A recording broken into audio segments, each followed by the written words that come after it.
Taking control of my radio. Waar is dat, Bo? Iedereen is zo vrijgevig als Belga op tv en geeft 3 maanden gratis cadeau. Wat is gebeurd? Ik heb precies.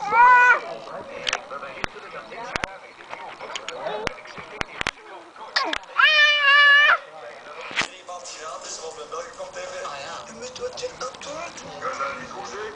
doen. Druk een beetje aan, maar ineens. Maar zou rapper staan dat er geen cadeaus uitdeelt. Schakel nu over op digitale televisie. Belga op tv krijgt abonnementen en de decoder de eerste 3 maanden gratis. Info en voorwaarden op 0800 22 22 1. Belgacom neemt je mee. Nu in de bioscoop, de meest romantische... Quinten! Quinten! Een liefdesverhaal. Een slagpartij. Met al je favoriete hoofdrollen. Massa's hoofden die rollen. 2 uur lang genieten. Urenlang schieten. Ja, genieten. Genieten, jongen.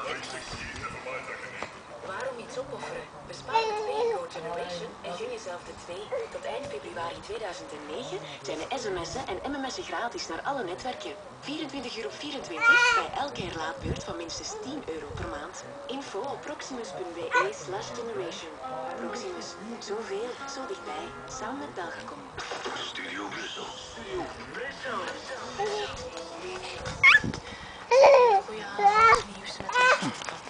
In Ukkel zijn vanmiddag 2 brandweermannen om het leven gekomen. Er was een zware brand in een leegstaand Mickey Strings. Er komt nog altijd behoorlijk wat rook uit het afgebrande gebouw. Een vroeger vormingscentrum van een bank dat al 15 jaar leeg stond.